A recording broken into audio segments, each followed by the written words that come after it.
Like over 12,000 federal workers fired. They fired and then tried to rehire nuclear weapons workers accidentally fired people at the USDA working on bird flu. Like, what happened to America first? You have a foreigner in control of people's money and livelihood? How is that okay? Talk about it. So Musk went on to say that the assassination attempt on Trump in July only sped up the process of him endorsing Trump. And speaking from Mar-a-Lago, Trump called Musk a patriot. So let's hear those comments. Elon is, to me, a patriot. So, you could call him an employee, you could call him a consultant, you could call him whatever you want, but he's a patriot. So there has been a lot of hoopla around this whole Doge thing about who's in charge. So the White House has recently said that Elon Musk is not in charge of the Department of Government Efficiency. That's according to a recent court document filed. The filing signed by the director of the Office of Administration at the White House says Musk has no actual or formal authority to make government decisions himself. I can't tell. Right, I know. President Trump has made public statements saying that Musk is leading Doge. So it's very controversial and it's, we're trying to figure it out. So the affidavit says that Musk is a special government employee and serves as a senior advisor to the president. Furthermore, in that... I can say I'm not 5'6". But you got eyes, right? You're not 5'6". You're like 5'2". Is there any good with Elon Musk and what he's doing? Huh? You just as dumb as the people talking. I think this is really funny. So Hannity, Trump, and Musk also spoke about X, the app formerly known as Twitter, and how X recently paid Trump $10 million judgment. He had that lawsuit out against him, but, it added that Musk got that, had to cut that check, basically. Musk got Trump said Musk got a huge discount, and he doesn't even realize it. Of course, the president sued the social media app before Musk got it. And, they all paying their tithes and offerings to Trump. ABC, Paramount about to pay their tithes and offerings. Facebook already paid their tithes and offerings. They all paying their tithes and offerings to Trump. So furthermore, in that interview, Musk also said that he felt that the president isn't being represented and that the will of the people, if the president isn't being represented, then the will of the people isn't being represented. So speaking of the will of the people, in San Francisco, California, I think this is an interesting story, guys. Officials are investigating 3 men who claim to be from the Department of Government Efficiency, Doge. Authorities say that the men went to City Hall wearing Doge shirts and MAGA hats and demanded records from several offices and employees. The men demanded digital information related to alleged wasteful government spending and fraud. City Hall employees refused their request and called the police. Then the men fled the city before deputies arrived, and the sheriff's office says it does not believe the men were actually representatives of Doge. So all that does is encourage this type of behavior. Having someone who is not, like you said, a government official, someone who has not been elected, but seems to be leading the country. We call him the first friend. All I know is if you run on the economy, man, and within 3 weeks, 12,000 people have lost their job. That's never a good thing. I want to salute the 50501 movement. They're the organization that led the protests on Monday. They had 50 protests in 50 states, and they were protesting against Elon Musk and Donald Trump. And that was on Monday. And I mean, it was literally thousands of protesters all across the country. So drop on the clues bombs for them. Sorry, that's your front page news for 6 a.m. At 7 a.m., we'll talk about more with Elon and I guess we would call it foreign affairs and what's going on overseas and how that how all of that transpires. And then we'll also get into some aviation news and updates. So I'll keep you guys posted with America is supposed to be ran by incompetent Americans, not incompetent foreigners. Merit-based. All right, well, get it off your chest. 800-585-1051. If you need to vent, phone lines are wide open again. 800-585-1051. Whatever you're dealing with, call us up right now. Let's talk. It's The Breakfast Club. Good morning. The Breakfast Club. This is your time to get it off your chest, whether you're mad or blessed. I hate the way that you walk, the way that you talk. I hate the way that you dress. Everything with me is blessed. Call up now. 800-585-1051. Not just me. I'm with the culture feeling. Hello, who's this? This is Thickums from Brooklyn, and I'm coming for Charlamagne. What's up, Thickums? Good morning. From Brooklyn. Say your name, Thickums. Good morning. That's right. Charlamagne, where's my gym membership? Where's your gym membership? Are you promising big girls gym You membership? think you're going to... Absolutely, That's right. he did Thank back you. during the big back moments. He did say he That's was giving right. out the I promised you a gym the membership. Yes. You to help promised him us work out. all gym memberships, and I've been waiting. And it My was back's supposed to stay big? It was what you doing, Charlamagne? it was called the Unbig Your Back, Oh, wasn't Unbig it? Your Back. I know Unbig that's Your right. Back membership. She did. She's right. How much is the gym membership, Mama? I don't remember this. $2,340 because now I need a personal trainer because he took so long. What's going on, Charlamagne? Yeah, I don't know what you're talking about. I ain't got nothing to do Put with your this. cash. We want to run the tape back. Put your cash app out there. Maybe somebody, Charlamagne will put some money in your cash. No. But Not somebody. I will say Y'all gonna put me on hold, and I'm gonna give Charlamagne my number. Somebody didn't say it. Charlamagne said it. I will say this. I don't remember saying that, but I do wish that we could partner with, a Planet Fitness or somebody That's like that. That's exactly what you said. You are saying it again. Oh, so I'm saying it's a wish. I wish that we could partner with a Planet Fitness. So I don't do sales. We don't work like that. Well, guess what? Wishes don't on big backs. Work does. Put in the work, Charlamagne. Well, we need some. First of all, don't you ever talk to me about work, big back? All right, you walking around here. First of all, how tall are you? Look here. How tall are you? I am 5'4" and 174 trying to get over. Don't play with me. You ain't even big like that. Look, I just need to tone up a little bit. You ain't even big. You're just a little file cabinet. You ain't even big. You're a medium back. Look here. He ain't gonna give you no I money. just need to tone up a little bit, and you said you were gonna help out. So, where I help at? Summertime is right around the corner. You gonna throw some money in her Okay. cash, Charlamagne?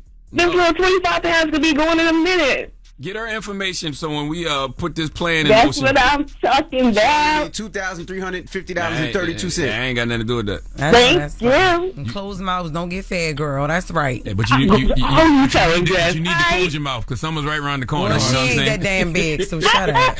Goodbye, Thickums. Not nobody. Somebody get my cash app info. Go ahead, put it out there. Go ahead, put it out there.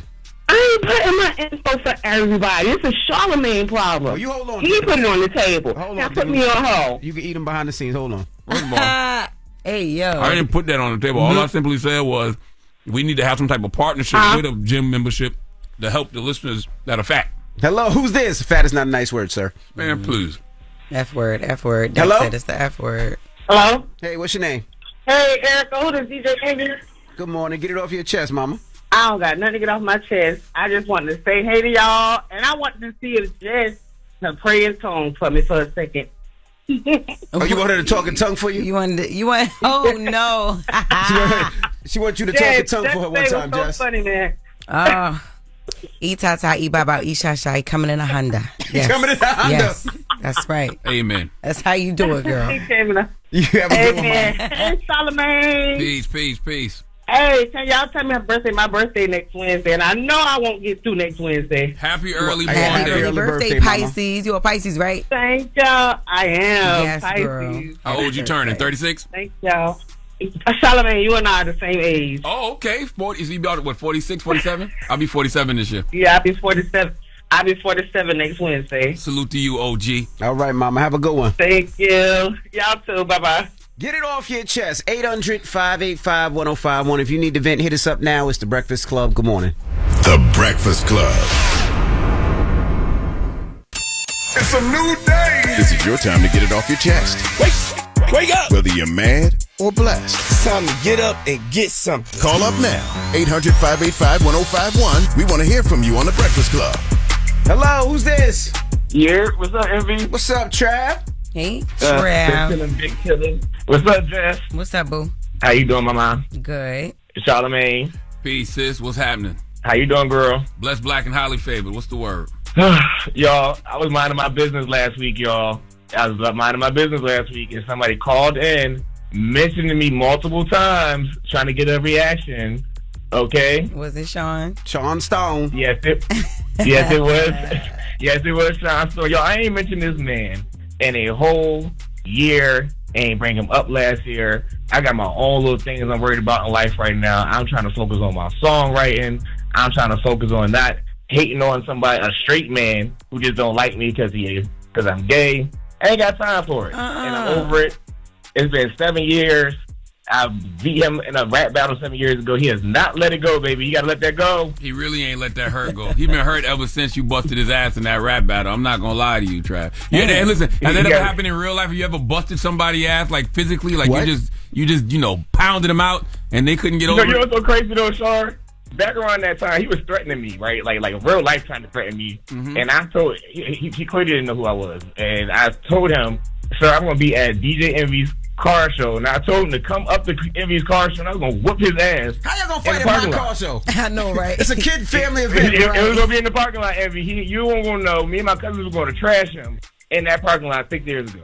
Damn, Sean. Damn, y'all both been in my car show Your before, cousin's too. gay too? No, my cousin's not gay. Oh, I was gonna say, damn, he got beat by a bunch of gay.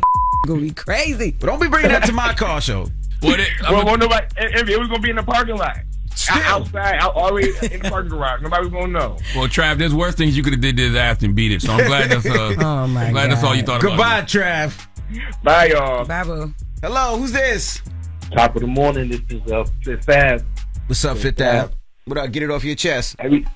Well, I mean, the only thing I want to say is there's a lot going on in the climate, the culture, and everything. I just want to say simply that as an American who is black, I voted for Donald Trump. Born in Harlem, raised in South Jamaica, Queens. I'm proud of what he's doing. And also, as a proud black American, I want to say that our group is not making the progress we want to due to a lack of patriotism. We are leading with a physiological hatred for white people who we share the same country with. It's one thing to have an argument about things that took place in the past and want to make it right, but it's another thing to hate your own land and country that you cannot be deported from and expect the best from it. So we have to be Americans first. Black is second. We got to, I don't want to say it like that, but we just got to bring more patriotism. You know, we got to support America. We are Americans, first and foremost. So that means that, you know, we belong to a greater dominant cultural group.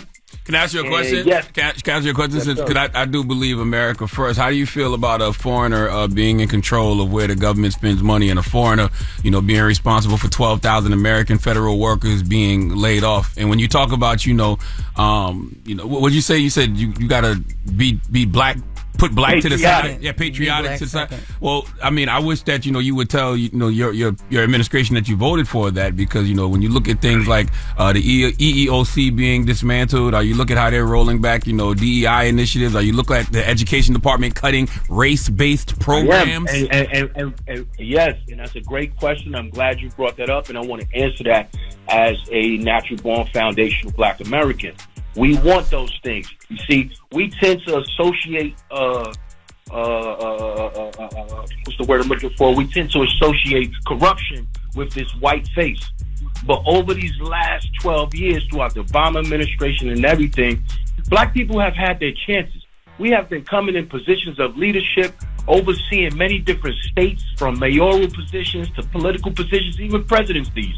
And it is showing that black people are just as prone to corruption as well. If you look at different mayors throughout the city, so we got to stop associating that. It's not about the color. But I don't understand. I don't understand. Last quick point. You said, what about a foreigner?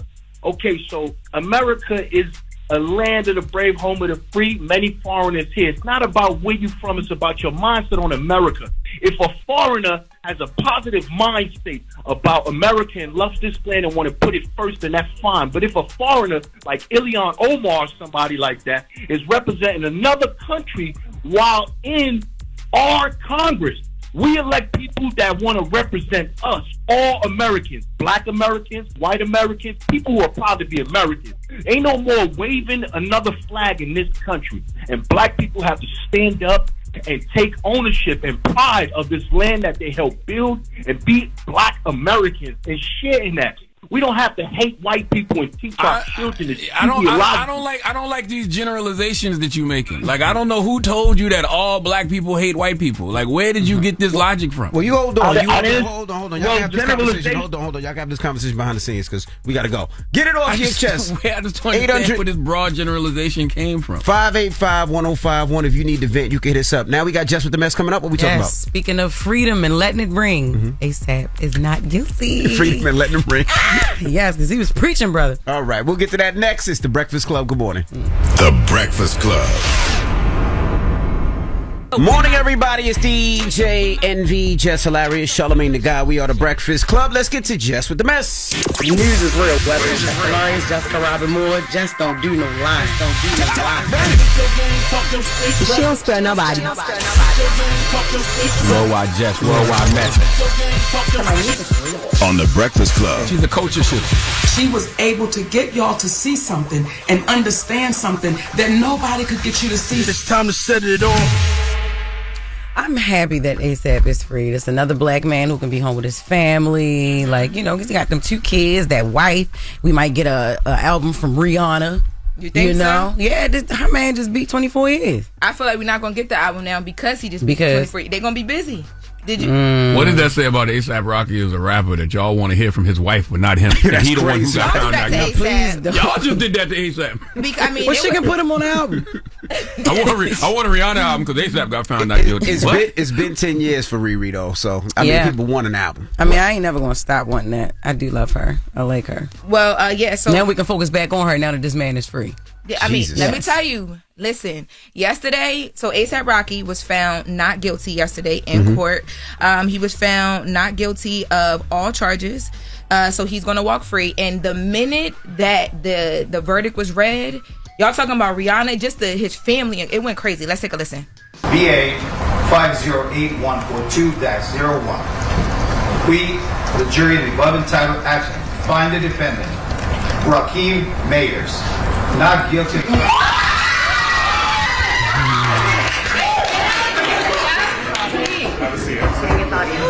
I love that. Yo, he jumped over that bench in Rihanna's arms.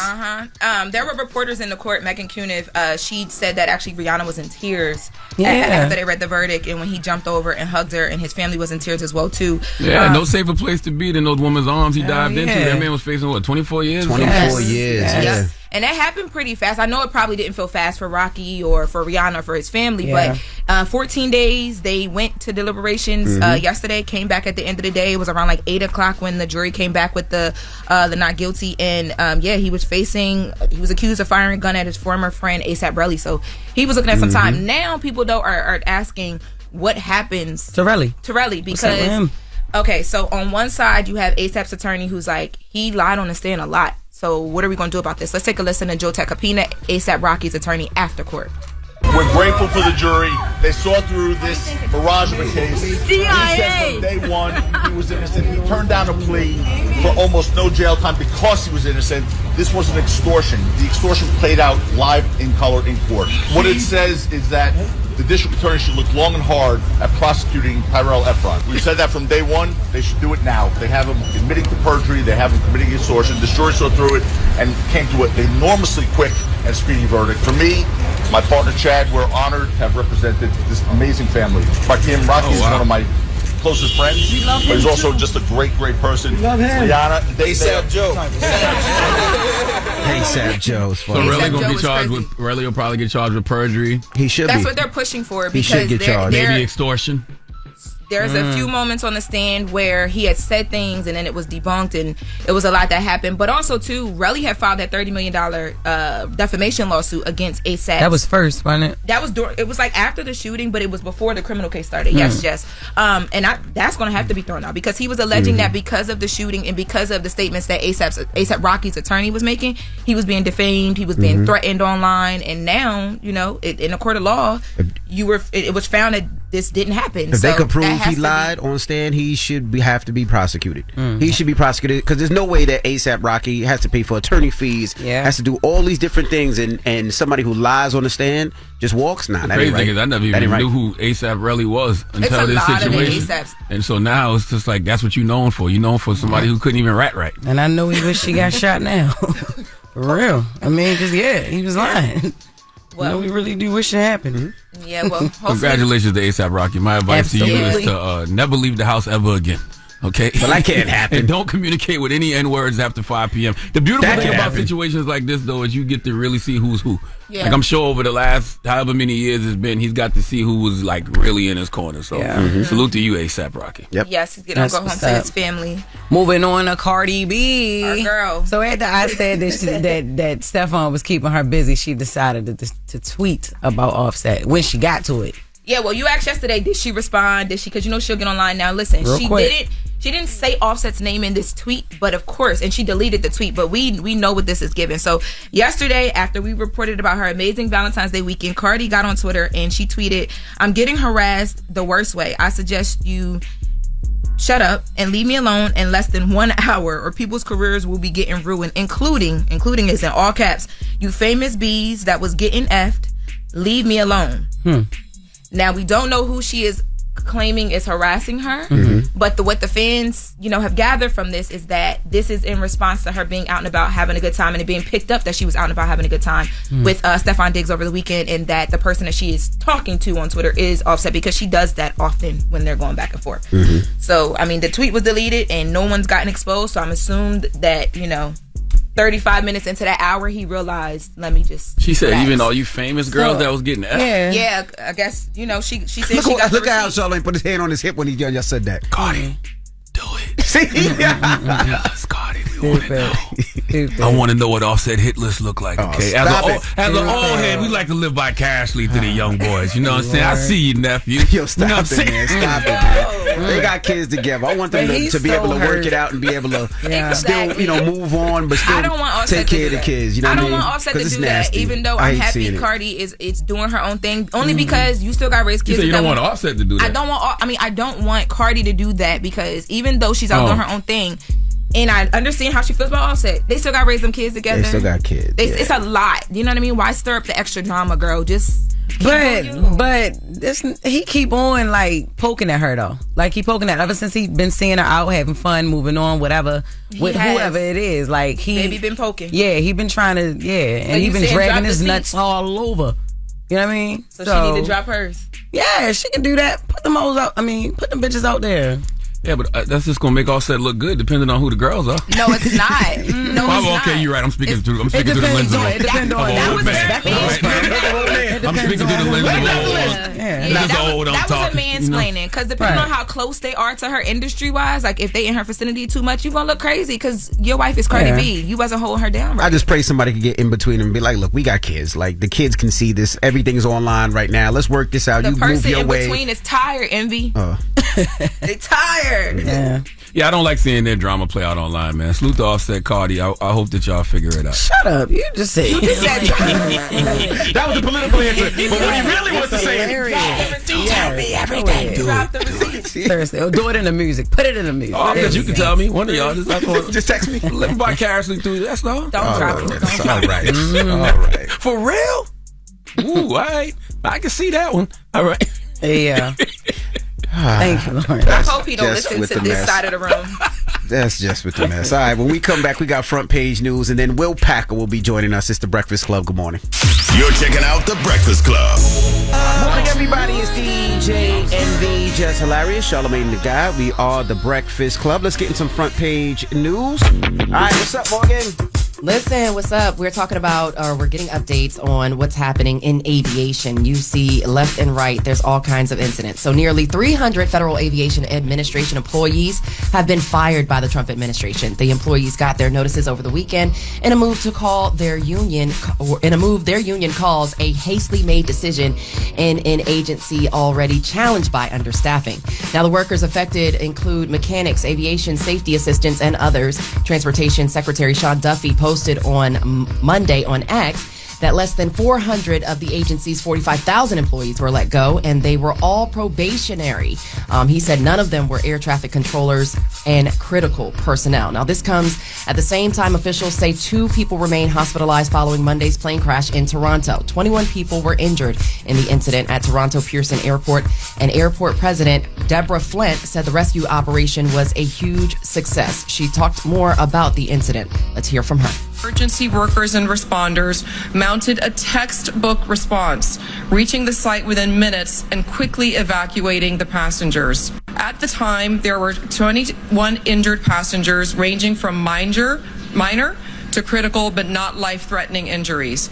A total of 19 passengers went to the local hospitals, with 2 more going to hospitals in the time period after. We have completed the reunification process for all of the remaining passengers. Yeah, so the regional Delta Airlines flight from Minneapolis was carrying 80 people aboard. Officials say first responders and the plane's crew, of course, like she mentioned, executed a textbook response. And the plane will remain on the scene at the airport for the next 48 hours as investigators continue to look into the cause of the crash.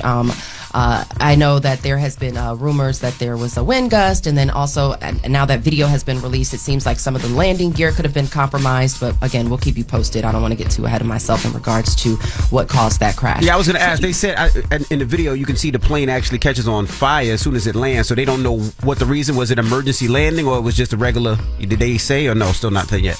Again, from what I've heard so far is that the landing up until the point of impact was pretty normal. Really? Yeah, and then it was almost like all of a sudden they were on their side and then upside down. So again, it does appear, if you look at the video, like the landing gear may have been compromised or one of the wheels of the plane, which could have also catered to the barreling of that plane. So I don't want to get too ahead of myself, but they are investigating the cause of the crash, and I will keep you guys posted. Thank you. So in foreign affairs, President Trump is blaming Ukraine for starting the war. Now, speaking from Mar-a-Lago, Trump said he thinks he has the power to end the war, and he thinks it's going very well, but he heard, we weren't invited, and he went on to say, you've been there for 3 years, adding you shouldn't have started it, and you could have made a deal. He's referencing Ukraine. He's talking about Ukrainian President Zelensky. So this comes as the first peace talks between the U.S. and Russia in the Russian war in Ukraine are done. Secretary of State Marco Rubio and other U.S. officials met with a Russian delegation in Saudi Arabia on Tuesday. He says the U.S. wants to move quickly with the peace talks in the Russia-Ukraine war. Let's hear more from Secretary of State Marco Rubio. We're going to appoint a high-level team from our end to help negotiate and work through the end of the conflict in Ukraine in a way that's enduring and acceptable to all the parties engaged. We're going to appoint our teams respectively that have worked very quickly to reestablish the functionality of our respective missions in Washington and in Moscow. For us to be able to continue to move down this road, we need to have diplomatic facilities that are operating and functioning normally. Yeah, I would agree. I think it's a little counterintuitive that Rubio is overseas having these peace talks while Trump is at home talking about, you should have started a deal, and blaming Ukraine for starting a war that when they were once invaded. So, by the way, that's insanity, though. Like, you can't have peace talks if you don't have both countries at the table. That's not a peace talk. That's a one-sided talk. That basically means you giving Russia whatever it is that they want. Yep. And you're deciding Ukraine's fate for them. That's right.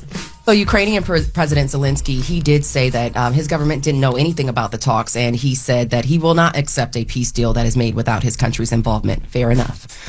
Switching gears to New York. I don't believe that either, though. I don't believe that he won't accept something.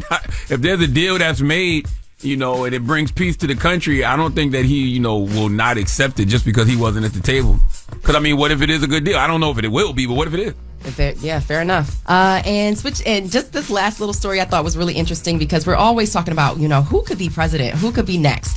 Stephen A. Smith, he is considering running for president, kind of. I won't get too much into the semantics of it. Let's just listen to this audio.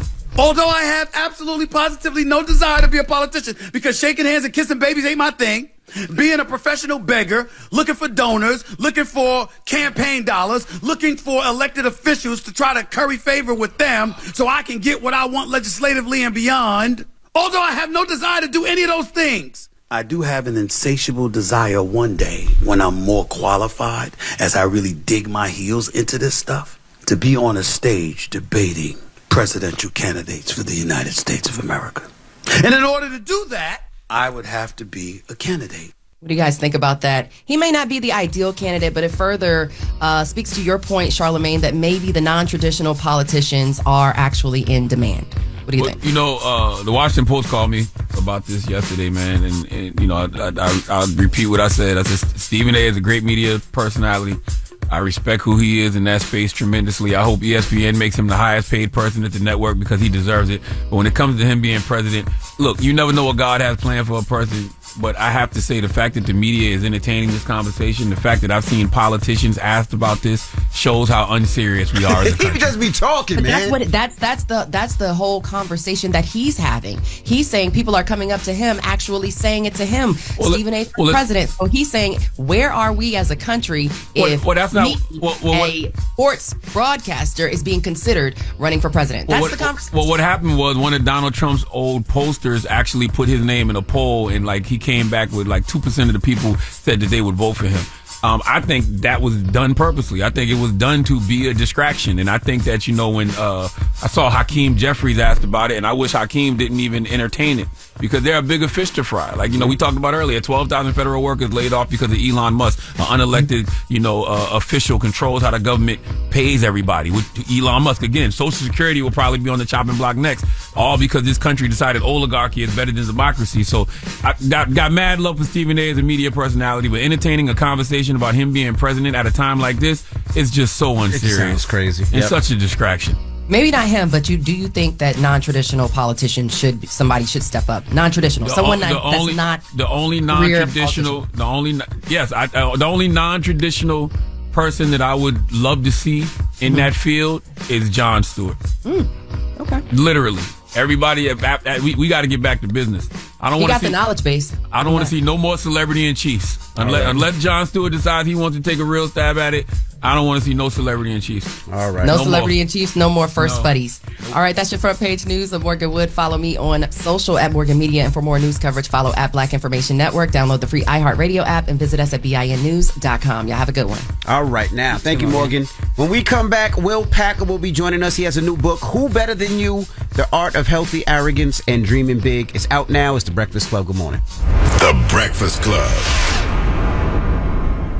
Morning, everybody. It's DJ NV, Jess Hilarious, Charlamagne the Guy. We are The Breakfast Club. Lauren LaRosa is here as well. We got a special guest in the building. His new book, Who Better Than You? The Art of Healthy Arrogance and Dreaming Big, is out now. Ladies and gentlemen, Will Packer. Family, what's going on? What's up? How we feeling? Blessed, black, and highly favored. How you feel? I'm feeling amazing. I'm up here with one of the most incredible platforms in media right now. Interesting time in media. Media ebbs and flows. We're in an ebb right now in the movie business, Charlamagne. I don't know if you know. Yeah, just coming off the strikes, coming off of COVID, like the movie industry never really recalibrated. So there's a lot of folks out there that are hurting right now. A lot of folks that aren't working, a lot of actors out of work, writers. And so as a producer, I'm just trying to keep people hired, trying to do what I do and create content.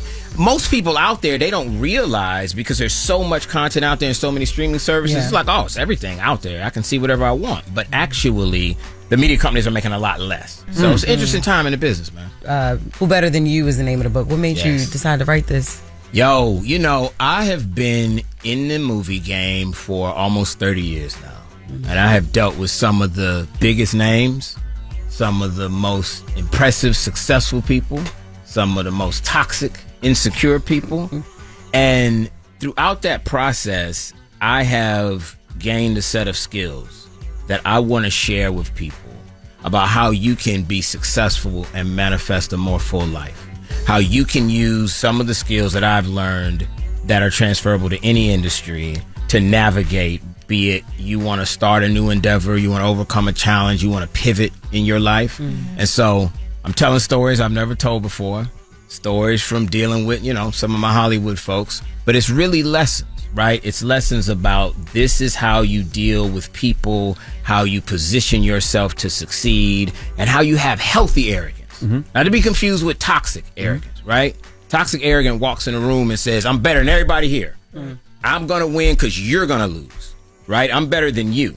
Healthy arrogance walks in a room and says, okay, number one, I belong in this room, right? The most successful people feel that. They don't feel like, am I supposed to be here with all these important people? Healthy arrogance feels like I'm supposed to be here. However, I also have something to add to this room. This room is better because I'm in it. And I'm going to get other people to understand how they and I have a commonality in terms of our goal. If you can get other people to see the value in what you're going after, then you can then get them to row in the same direction as you and work towards your own goal. That's what leadership is. Getting other people to realize that it's not me against you. If I can get you to understand that together, we both benefit from working together and accomplishing things that are my goals as well as your goals, your chance for success is increased. When I read about, you talk about healthy arrogance, I hear your interviews about healthy arrogance, it feels like you're saying it's like a sense of worthiness. It's value. It is. It is very much understanding the value to place on yourself, right? You understand, Charlamagne, because you talk about mental health a lot. We all have this drum beat in our head, right? It can be a negative drum beat of, I'm not ready, I'm not worthy, I don't have the skills, I'm not prepared. More and more you tell yourself that, the louder those voices get. But there's a confidence muscle that you can build, that you can grow by telling yourself the exact opposite, that I am worthy, right? That I am prepared. But it's really about assigning value. The thing I say to people is that understand from the time you are born until the time you leave this earth, you are building your brand. Everything you do, right? I mean, you can't make mistakes. Everybody does. But every decision you make and everything you do is building your brand, and it is telling people what value to assign to you. Whether that's somebody that is looking to invest in you, looking to date you, looking to just hang out with you. You are telling them what your value is. And you have to be healthily arrogant in the way that you force other people to recognize your value. Damn.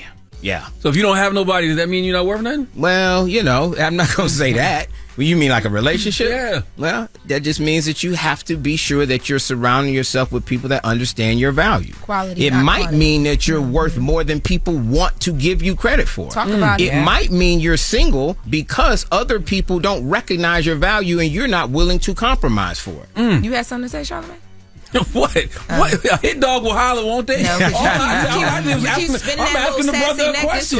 I'm just asking the brother a question. Why is Charlamagne's neck sassy? You saw it coming this way, though, didn't you? You did. The sassiness of the neck that caught me off guard. The hair whip. That's what is that what it is? Are you whipping your hair back and forth? I was not whipping my hair at all. What's happening? I was just asking you a question because I like what you're talking about. Okay, all right. Well, yes, absolutely. So if somebody happens to be an amazing, beautiful single sister, I don't know, the relationship status of everybody here, but let's just say present company. You keep looking over there, though. Why? Well, like, because you didn't look at Jess. Why you looking you know why I look at her? Because she said you had a sassy neck. So she is immediately the most entertaining person at this table. I want to ask you about imposter syndrome. Yeah. And when did you get past that, or where did you deal with that at all yourself? Absolutely deal with it. Everybody deals with it. Everybody gets to a point where they feel like, yo, do I belong? Right? Do I deserve to be in the most important spaces? And I've been very, very fortunate to be in some incredible rooms with some people that are, some of the most powerful people from around the world. As I said, what I realize is that when I walk in those rooms, I cannot question if I'm supposed to be there. I need to realize, what is it that I have that nobody else in this room has? And how can I double down on that? Right? So, black man, African-American filmmaker in Hollywood, not a lot of folks at my level in the rooms that I'm in. Oftentimes, it's all white people in those rooms. What I choose to do, instead of saying, okay, I'm the only black person in this room, I know they racist, I know they looking at me a certain way, I know they have a negative perception. I'm walking in the room and I'm thinking, okay, you know what? I'm bringing something that nobody else can bring. When I talk about my perspective, when I talk about my audience, when I talk about my community, nobody else can debate me on that. So I'm the only one with that lived experience. Whatever it is in the rooms and the circles that you're in, what's the unique thing that you have? And then you triple down on that. That will help with that imposter syndrome. The other thing is that you have to understand, you don't have to be somebody that's just born with an overabundance of confidence. It's something that you can build. But you do have to build it by putting a success with a success with a success, right? Just like A-Ball MJG said, check with a check with a check. You got to build the successes. And sometimes to do that, you got to come back and not say, okay, my first success has to be so big, right? Just accomplish something. I call it fabricating momentum. I believe that sometimes we get stuck on the first rung. The very first thing, I'm trying to get started. I don't have any money. I don't know people. I don't have a network. That's okay, right? Don't make the first thing you're trying to do to climb the mountain, right? That's a lot. That's a momentous task. Make the first thing, buy the shoes, hiking boots, then buy a rope, then drive by the mountain and look at it. Well, you've done 3 things, right? Get started. Do something. That helps to build that confidence. We all need that. All right, we got more with Will Packer when we come back. His new book, Who Better Than You? The Art of Healthy Arrogance and Dreaming Big, is out now. It's The Breakfast Club. Good morning. Morning, everybody. It's DJ NV, Jess Hilarious, Charlamagne the Guy. We are The Breakfast Club. We're still kicking it with Will Packer. Lauren? You have a chapter in the book, I think it's chapter 20. Yeah, chapter 21. All you need is one white guy. Yeah. Get into that chapter a little bit, because I know you just mentioned being the only in the room and kind of dealing with that. Talk to us a bit, put in that chapter and why, and kind of what your experience has been and why you titled it that. Yeah, the chapter, sometimes all you need is one white guy. And it's actually, the irony of it is that I'm saying that what you need is an advocate, right? Everybody does. Nobody, I don't care who they are, how successful they are, nobody does it by themselves.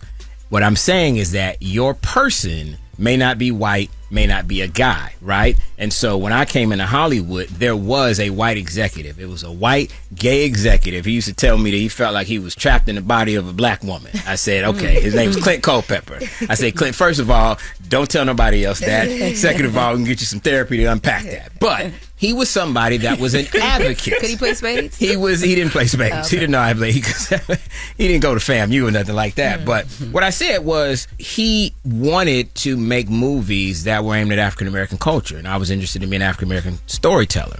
I made him look good to the studio, and so he then in turn gave me more power and more movies. Remember that advocacy is a two-way street. Oftentimes we have our hands out, I need somebody to help me. What can you do for me? The best way to get help and the best way to find your advocate, right? Your quote unquote one white guy. I don't care what it looked like. It could look like Charlamagne, it could look like Jess. It doesn't matter. The point is to get that one person, you got to add value to them. Make them look smart. Figure out what it is that they need. And then once you are able to help them, they're going to want to continue to help you, right? This guy wanted to make movies that were similar to the ones I made. I made him look smart because I was able to make them for a certain number and they overperformed in terms of their budget. And so we made a bunch of movies together, right? But you got to figure out that person that you need. You got to find that one person. Nobody does it by themselves. And whatever that person is, figure out how you can add value to their lives. Don't just think about, what can you do for me? What can you do for me? No, that's not how the people at the top level think. Did he get out your way? Did he let you create? Or He absolutely did. Okay. Yeah. And it became a very symbiotic relationship. It was a two-way street, right? So he went out and got financing from Sony Pictures for the movie. Some of the early, like if you look at my Think Like a Man's, No Good Deeds, Obsessed, Takers, anybody remembers those movies? Those are all movies that don't put number one at the box office. Those are movies that I made when I was at Sony Pictures, and these are movies that he financed. But our very first one, it was called The Gospel, right? The Gospel, it was a gospel music movie. It had, it starred Idris Elba. It was Idris' first movie off The Wire. Boris Kodjoe had all the gospel stars in it, from Kirk Franklin, Yolanda Adams, Fred Hammond, everybody. He gave me a budget to go out and do that movie totally on my own. I did not go spend the money frivolously, and I did not go spend the money and not return it. I went out, spent that money on a $3 million movie, and it made $15 million. It's not all the money in the world, but that's 5 times what they spent on it. So he looked good at the studio. And so they said, oh, that's great. Who is this guy that you're working with? Clint. He said, oh, yeah, that's my guy. We want to make something else. And he continued to feed me as I continue to make him look good. Dope. Now, your book is motivational and inspirational, right? But it leans on comedy, too. And you love comedy because the interesting thing is the quotes. You got the quotes from Kevin, Issa, Kerry Washington, Idris Elba, Idris. too, right? What made you do that? That's funny. Idris' quote is that I did not authorize Will Packer to use my name in this book, and he did it anyway. That tells you all you need to know about Will Packer. That's 100% true. All those quotes are true because I come at Kevin pretty hard, and so he said, you know what? I don't have to like this, and I don't have to laugh at it. So if you look at the quotes, I reached out to my industry friends and I said, just be honest. Steve Harvey's quote is, buy my book first and then buy Will's. That's hilarious. You know what I'm saying? That's how you plug yourself. That's very much how Steve acts. But you know, for me, it is told through humor. It's told through comedy. I have had an incredible career. I look back and I can't believe it's been 30 years in the game. I can't believe I've had the success I've had. That is because of the people listening to this show. It's because of you all let me come on the show. It's because of the support of the audience. But the reality, telling it, now I can look back with levity and with light. And now I'm saying, okay, learn from what I went through. You know what I'm saying? Learn from that moment when Kevin Hart left me on the set of Ride Alone to go shoot a stand-up special and almost sunk the whole movie. Dang. You know what I mean? I don't want to hear you talk bad about Kevin no more after reading chapter 22. Which was chapter 22? Chapter 22, if all else fails, open a fruit stand. The benefits of fearlessness. Yes. And I don't want to give it all away. Yeah. But I'll just say, you got into Jamaica with an expired passport. I snuck into a foreign country. And you called Shayla to fix that problem for you. Going into a country with an expired passport isn't fearlessness, it's criminal. It was not the smartest thing I've ever you done. got Shayla behind you. I did that's it. criminal, and it was shit I had just started. Shout out to Shayla. It was, you know what? The point of that, when you read that chapter, sir, is sometimes you can get away with crime. No, that is not the point of it, and that is not what it was. It was the fact that I was first, it was one of my first dates with this new woman that I had met. I met this amazing woman named Heather.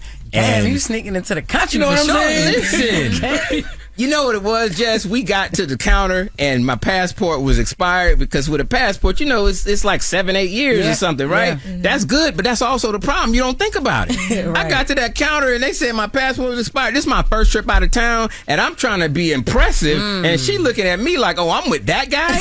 I'm with the guy that don't even have an active passport and don't check this stuff out? And you will pack it? What? So I was like, I got to figure this out. So I do tell the story about how I snuck in. The bad thing was that I was able to get out of America, and I didn't think about the fact that once I got into the country, my passport was still expired, and I would have preferred to be in American jail versus a Jamaican jail. So I kind of didn't think it all the way through. But here's the point. We all have situations, right? Life is hard, where we have to then decide after we are in a situation that we can't control. Because once I got into Jamaica, I was there. I had the best vacation ever because at that point you got to go hard. So I encourage people, right? There are times when you get into a situation that you just got to say, you know what? There's nothing I can do but live my life to the fullest in this moment. Don't stress about it. Don't get anxiety about it. Once you're in it, once I was in Jamaica and I snuck in, I knew I might go to jail. I said, yo, I'm going to have a good ass time. Well, you had to go hard because her group chat, she wanted to tell her friends. No, definitely not. Passport, like, what? But I locked that down after. She's my wife now. That's right. That's Heather. She is here with me right now. But look, did you tell your friend? Yes. She told her as soon as it happened. Heather, you were an accomplice. I just want you to know that. Oh, yeah. Heather definitely, she had to flirt with the Jamaican dude to help us get into the country. I didn't want to say all that. No, I did. I definitely threw my wife out there. It's not one of my proudest moments. I said, baby, you got to do what you got to do. When Kev wanted to go do his stand-up and go to the party afterwards, yes, we here now. Kev was completely irresponsible. Do not try to defend that man. He was irresponsible. He knew exactly what he was doing. It was the biggest movies of our careers, and he overbooked himself. Come on, man. That was the biggest moment of your career or life with Heather. You 15 years later. It was, and it panned out. Exactly. And one thing I will say about Kev, if anything, he works too hard. It wasn't malicious in what he did. He overbooked because he does work too hard. And that's the other thing. The most successful people who have accomplished things that you may look and say, how do I get there? The only difference between them and you is just that they haven't stopped. That's it. They just keep going. They've made all kinds of mistakes, right? They've had to pivot. And I always say, giving up and quitting are two different things. Never, ever, ever give up. But you can quit, right? You might be doing something the wrong way. You might need to quit. Everybody I know that's really successful has quit doing something some way and pivoted. The power of the pivot. Never give up. All right, we got more with Will Packer when we come back. It's the Breakfast Club. Good morning. Morning, everybody. It's DJ NV, Jess Hilarious, Charlamagne the Guy. We are the Breakfast Club. Lorna Roques is here with us as well. We're still kicking it with Will Packer. His new book, Who Better Than You? The Art of Healthy Arrogance and Dreaming Big is out now. Charlamagne? I want to get to the art of the pivot, but first I want to ask you about the chapter that says stay in your lane. Yeah. Just make it wide. Lean into your thing. Yes. How does one avoid being typecasted by leaning into their thing, and when do you know the pivot? Yeah. The whole point of that chapter is about when you have something that you do really, really well. Because many times people are afraid of being locked into something that people will think that's all I can do, right? But if you do that thing and you do it really, really well, do not stop. Okay? Don't stop. The most successful people have a thing that they do and they do it well. Then they use the ability to be successful in a lane to go out and do something else. I'm only able to write this book with a major publisher because I've been very successful in a particular medium, right? True. Now I'm able to go and do other things. So don't worry about that. Oh, well, I can do so much other stuff. What's the thing you do really well? Do that. Triple down on that. Be the best person in that particular field. And by the way, find your passion within that, right? Too many times people are telling me, well, I'm not passionate about something. I got to wait to find my passion and before I go out and work really hard. And I'm telling you, you're building your brand from day one. Work hard today. I didn't have a passion to be a filmmaker. I will admit that. But I did not. That was not my dream growing up. But I found that I was really good at knowing how to hire actors and raise money and self-distribute. And then I found the passion in storytelling later. So I found the thing I was really, really good at, and then I found my passion within it. I encourage people to do that. Don't worry about being typecast. Stay in your lane, but you can make it wide. I'm not trying to pigeonhole you, and I'm not trying to limit what you can do, but stay in your lane. Too often, we are trying to do too much, and now you can't be the person that's doing everything the best. That is just not how humans work. What's the thing you do well? Triple down on that. So once you've leaned into your thing and you find that thing, there's never a pivot from that thing. It can be a pivot where you use that thing. You use your ability. You use your brand. You use the fact that you have got credibility in a particular space. You have done the exact same thing. Mm-hmm. You use the fact that you have credibility in one lane in order to then expand your lane. Right? But it should still all be about, this is the thing that I do. That's why I say, stay in your lane, but make your lane wide. Mm-hmm. Mm-hmm. Is there ever a time where like because I remember when you told the story about Kevin with the last time you guys were here. Yeah. And now I'm seeing it in context of this book of like, who better than you? And I feel like in that moment, he had the arrogance to be like, I can do both of these. I'm going to be fine and it's all going to work out. But things like that can kind of get pretty tricky because what if it hadn't have worked out? Right. Is there ever a moment where you have to tell somebody who's coming to you for this type of who better than you advice, like, maybe this is not it for you right now. Maybe there's someone better than you right now, but that doesn't mean later you might not be able to have that who better than you arrogance. You have to be honest with yourself, number one, right? We live in a world where people think either they are too great or they are too awful. Rudyard Kipling has a poem called If. And my favorite stanza in that poem is, if you can meet with triumph and disaster and treat those two imposters just the same. That is saying that both triumph and disaster are imposters. Neither of them are real, right? Too many times, because we post some on social media, everybody tell you, oh my God, you the greatest thing ever, it's so good. Or the opposite. They just hating on you, telling you how awful you are. Neither of that is true. You got to stay even keeled. So the first thing you got to do is be honest about you and your skill set. It's the only way you're going to get better. Mm-hmm. Don't worry about external factors. You got to have a very honest conversation. One of the things I talk about in the book is how we have to make sure, I'm a daily affirmation type of person. You're there encouraging yourself, right? Giving yourself positivity, telling yourself how you're ready, how you're prepared, what you can do, but also being very, very honest with yourself. I don't care what you tell the world. Don't lie to yourself. Lie to your mama, lie to your cousin, lie to your boyfriend, girlfriend, husband, wife. Do not lie to yourself. Be very, very clear about what it is that you do well. Yeah. You know, I want to talk to you about the Packer family motto, too. If you want to have what others won't, you have to do what others don't. Yeah. I see you got your mom with you. Did that come from her? Or? I got moms. You know what? It's something that mom instilled in me. You know, when I was growing up, mom and dad, they took me like Simba and the Lion King and lifted me up and said, you know, whatever the sun touches is yours, son. Like, I encourage my folks with kids, do that. Tell your kids, because that's when they're the most impressionable. Tell them they can do anything. Mm-hmm. They told me that. And so I was very audacious growing up.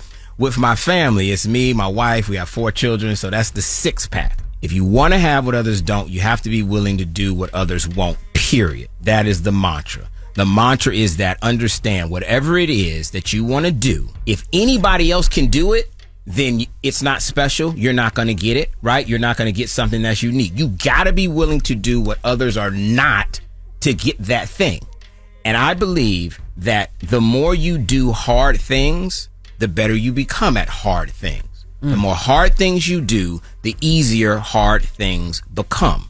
So don't run from doing hard things. Don't run from doing the things that everybody else says is crazy. That's the only way you're going to get strength and to build that muscle is by doing those hard things. That's why I say dream big, because your dream has got to be so big, because there's going to be challenges along the way. It's got to be so big that it pushes you past those challenges inevitably. Because if the dream is just a mediocre dream, like, man, it'd be kind of cool to do that. Then when you run into a speed bump that's really hard, you're going to say, you know what? It ain't worth it. I'm cool. Right? But if the dream is so big, right? I mean, so big, 4K HD, like super crazy, beyond your wildest dreams big, then when you do hit that hard moment, those challenges, you know it's worth it to keep going and keep fighting because the dream is big enough.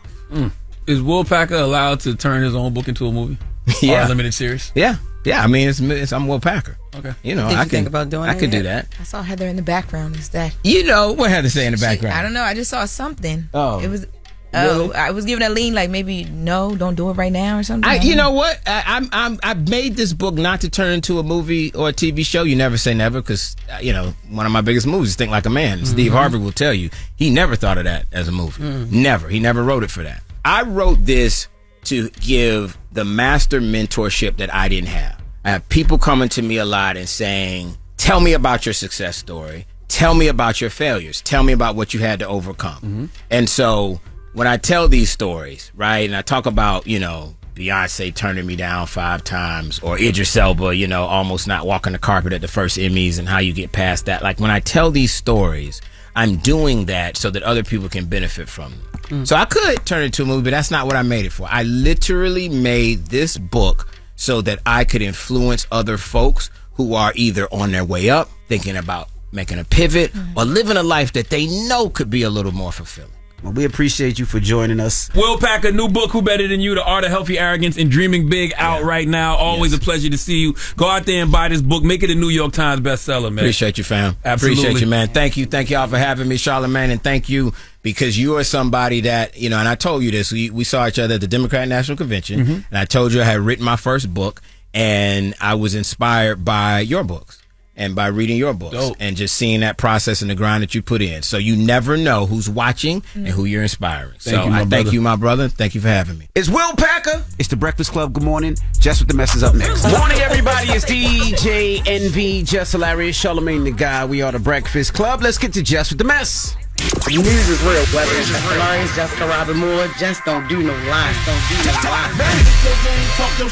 She don't spare nobody. Worldwide Jess, worldwide Mack. On the Breakfast Club. She's a culture shifter. She was able to get y'all to see something and understand something that nobody could get you to see. It's time to set it off. So Drake is on tour. He been having tantrums, girl. He been doing all types of acts. He's been, you know, trying to prove that he's not dead. He's very much alive. It's a lot going on. I don't even know why, though. I mean, but he is charting, so I am gonna give him that. Yes, he's charting. That is exactly where I was about to go. I don't know why, because at this point, I know we talked about it in here, and I know y'all don't care for some sexy songs for you, but the boy is moving. He is right now. Some sexy songs for you is supposed to be headed to #1 on Billboard. Congratulations. Nice. That's a big thing for him, because I feel like, I'm not even gonna lie, I feel like the Kendrick goggles of Not Like Us has changed the way a lot of people people look at Drake, which is so unfair Drake for him. is still a superstar. He still has core fans. know. He's still gonna hit #1 on all those charts. I know. He still got the labels calling, saying what song should be at radio. Yeah, so even through the lawsuit, I know, they but did it's that just, last week. It's hard to not look at some of the things and then like to see what he's doing, and then you just immediately think back to some of Kendrick's lyrics. Like, remember, he was like, I hate the way that you walk, the way that you talk, even the way that you dress. Yeah, people talk about his outfits on tour. The outfits, yes. And I'm like, that's crazy, because I feel even the stuff he's been doing on tour. So like the shoot, there was like one girl, step when the he's like machine shooting gun his when he gun was like in the opening of one of his songs, and the then flame he threw the Rosen jersey But down. you know, he's been doing the shooting thing. But that's what I'm for saying. a long time in all his tours. I literally said to myself, I'm like, but he's been doing this. Maybe so why we didn't is it- realize I never how seen him do corny that it before. was. The same thing with the outfits. He's been doing the outfits too. No. He used to dress a little bit. Nah, he would do them funny outfits and the matching outfits with the bright colors. He would do them too. I ain't never seen him wear a t-shirt that said, "Where do you see my D?" and the arrow pointing in his mouth. I mean, probably not that exact T-shirt, but Where like was that at? That was the T-shirt that he had on? in it Australia. was. Where do you see mine? And it pointed down. There's no arrow pointing to his was mouth. pointing at his mouth. And that wasn't on stage. That was he was walking around. I've never seen him with a hoodie on with smoke coming from the holes. Like, I just, I think even though that's headed up the charts. I know "Give Me a Hug" hit #1 on like US like a Apple Music chart as well too. Amazing. I do think that the Kendrick Lamar Not Like Us effect is a thing, because even he posted there was a video of like a drone that was flying around. I think it was just like a promotional ad low key for Drake and Stake, which is where he be doing his sports gambling. Yep. And even when I saw that, I'm like, why he doing all that? It's like we've been. I love our Drake, blinders though, have but been I'm taken so off. confused. But he did these stupid videos before. I know. You know what I mean? I'm And everybody loved it before. They So you thought it saying was he funny always was before. stupid? He would always do these stupid videos. What is this conversation? Like the about, workout video he did with Taylor Swift. Drake. I wanted to It's show about Drake Drake. some love because the music is charting. I don't know how. Doesn't sound like love, but go ahead. I know. See, it's the First of all, y'all are having a conversation about Drake that's been going on since the beginning of time. Drake has always charted, and he's always been corny.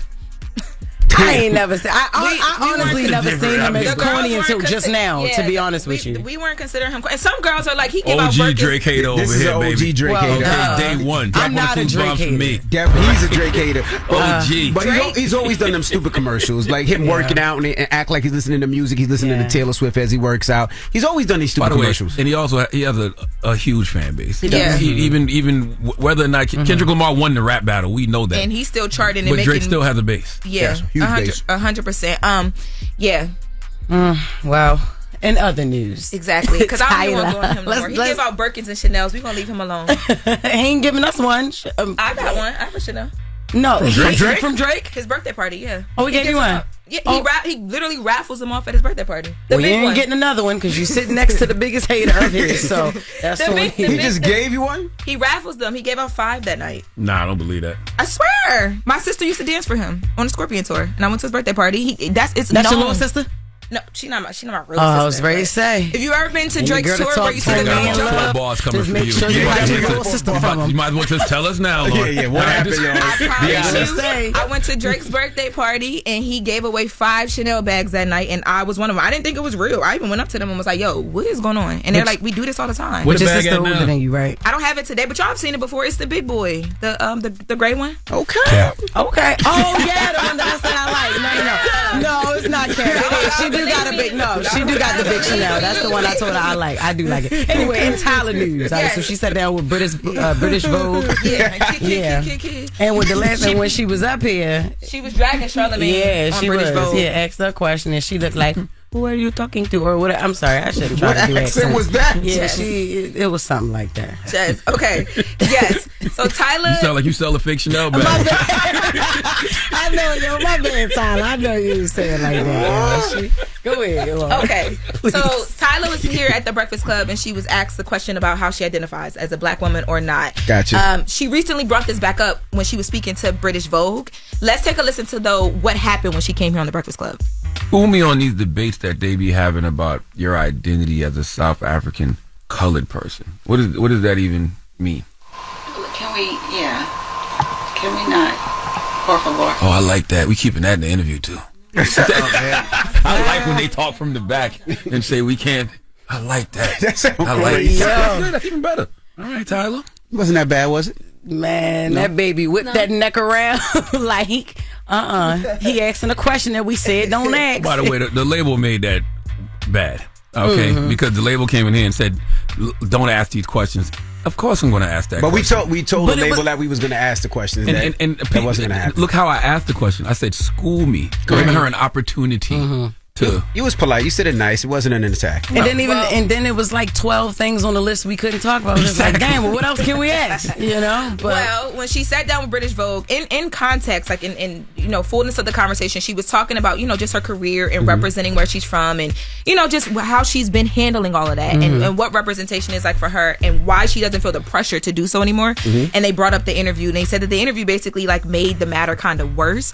And they asked her, why didn't she answer? And she says, me choosing not to say anything, I'm happy that I didn't. I didn't want to explain my culture and something that is really important to me on a platform that is just going to be purposefully misconstrued. I've explained it a lot of times before, but people took that and put words in my mouth. They said a whole bunch of things that I never said and ran with it. If people really search, they'll see that in South Africa, we had a lot of segregation. It was bad for a lot of us. They just classified us, and that's just so happens to be the name that the white people called us. They chose to call people that were mixed colored. And I'm not gonna lie, it was hard because all my life, obviously I knew I'm black, but I also knew that I'm colored. So when I went to America and people were like, you can't say that, I was in a position where I was like, oh, so what do I do? What am I then? She could have said that here. She could have said that here. definitely Yeah. could've said She could have it here. answered that here. Charlamagne didn't ask it a negative way or an because it was aggressive way. true. She could have just answered just like that, right It then is and there. true. In South Africa, it was a lot of segregation. There was a lot of things going on in the past and all that stuff. And she's still young, but ever since she was a little girl, she's been called colored. And she get over here, and we care more about the actual color you are than just being colored. So it's cultural differences. But she definitely could have said it. Well, she's probably more prepared to answer it now. Yeah, I think that is a big thing too. She just I didn't wanna also be think it's a more. challenged I think she might have been nervous about how she would be challenged in this room versus the sit down with British Vogue. British Vogue is a little bit more. But they're not going to. And it's print. You But can he see said- the What copy. did they challenge her on though? Yeah, he There's said nothing to school me challenge her on it. about. I said school me on He it. didn't test it. He just said, "School Yeah, me, so tell whatever us." she But was to be very honest, this is a very intimidating room depending on who you are when People you come come up here here for an shaky as interview. heck. People do come, they come up here nonetheless, but they come up here just like sometimes people might come up here on edge and until they realize how cool that you are and that you're not this ugly person, You know what I'm saying? On the inside. Yeah. I'm glad you said on the inside. Why did you say inside? Why you say that? Because he's not ugly right now. You could have kept outside. You know. But yeah, once they realize his whole face, match. You know, right? Yeah. Then they'd be like, oh, okay, he's not so big. By the way, Lauren, you look better with that fake Chanel. But listen, yesterday, right? We do this all the time. Whenever guests come up here, if guests have things that we don't want them to ask, it's up to us whether or not we say yes or no to the request. Yeah. That literally happened yesterday. There was a person that called and said, hey, I want to come up, but I don't want to be asked about this. And we said, well, we don't think we cannot ask you about that. And so the person decided not to do the interview. There's nothing wrong with that. Yeah. That's nothing wrong with that. That's right. Well, some breaking news. Oh, my God. Break it real quick. Girl, Cassie is pregnant. That's not breaking. That was on the stream on the live like an hour ago, man. Go adjust your wig, man. That popped up about an hour ago. That popped up an hour ago. I seen it like an hour ago. So why you didn't say nothing? And wearing your wig like T.I. used to wear his hat to the side. You so mad. You so mad. The Breakfast Club. Color back. Wake up. You're locked into the Breakfast Club. I just wanted to know how you came up with the donkey of the day. Tell her. Because you're mean. I am not. What did I do? I'd have made donkey of the day. There's a bunch of donkeys out here in the street. That is why Charlamagne is here. If we live a life where we bite our tongue based off who we may offend, we never would say anything. You don't give a damn, don't throw it up. Hey! Give it to him. Give it to him. On the Breakfast Club. In the words of Charlamagne the God, he's a donkey. That was Oh man, Charlamagne, you giving Donkey of the Day to who now? Donkey of the Day for Wednesday, February 19th goes to Terrell Efron, known as A$AP Rocky. Now, I never heard of the brother before this case with A$AP Rocky. If you haven't heard, by the way, A$AP Rocky was facing 2 felony counts of assault with a firearm in connection with this altercation that happened with A$AP Rocky. But yesterday, he was acquitted of shooting A$AP Rocky, found not guilty on all charges. Let's go to ABC News for the report, please. A$AP Rocky was looking at more than 2 decades behind bars if he had been found guilty. So if we put ourselves in his shoes, it's easy to understand the amount of emotion and joy and relief we saw from him when the verdict was handed down. Not guilty. Relief and joy as A$AP Rocky heard not guilty. The rapper, whose real name is Rakim Mayers, literally leaping into the arms of his partner, superstar Rihanna. It was the first of 2 verdicts handed down in his favor as he faced 2 felony counts of assault with a deadly weapon, accused of firing a semi-automatic firearm at former friend A$AP Rocky in November of 2021. This whole experience has been crazy for the past 4 years, but I'm thankful. Nonetheless, I'm thankful, and we're blessed to be here right now, to be a free man talking to y'all. Thank you. All praise due to God. Drop on the clues bombs for A$AP Rocky. All praises due to God. Why they keep calling him Rakim? I thought it was Rakim. Ain't he named after Rakim? Rakim, yeah. Hey, they keep saying Rakim. But let's be clear, A$AP Rocky was just trying to get paid. All right, nothing more, nothing less. And this is the world that we live in. When you are a person of stature, some celebrity, people think you got some paper, you will always look like a walking lick to those folks. Which is why my advice to everyone who got something to lose, isolation. All right, put your boundaries up. Stay within your circle. Everybody that's not within that circle is dangerous. And as we see in this case, sometimes people in your circle are dangerous. Most of the time, the most dangerous. Now, I know this type of betrayal has been going on since the beginning of time, but we really in a sue-happy world, and you got folks like A$AP Rocky who are looking for a quick payday, and they don't care who they lie on to get it. Now, the reason A$AP Rocky is getting Donkey of the Day is because he can't even rap right. All right, Relly, you just on the stand and got caught lying every which way. I mean, you took the stand and just lied every which way you could possibly think of. I'm talking up, down, left, right, press B, press A, press start. Oh, Relly, you gonna need all the lives you can get, okay? You got on the stand and tried to take Rocky out, but you spit in the wind. And now you the one with Hawk Tour on your chin. Okay, according to Rocky's defense, you committed perjury. All right? Allegedly. Okay, some of your mistruths, according to TMZ and the New York Times, included you denying shooting guns at a firing range in LA, only to be confronted with video of you shooting guns at a firing range in LA. Rocky's lawyer, A$AP Joe what's his name? Tacopina? ASAP Joe Tacopina. I think Tocopina. Tocopina. He thinks you're a liar so much that he blamed the LA County's DA office for embracing perjury. Now, what I found interesting was there was these phone calls. And in the phone calls, you admitted you just wanted some money. Okay. In fact, you said you wanted to try to shake Rocky down for money in a certain way because you didn't want to be accused of extortion. Can we listen to that call?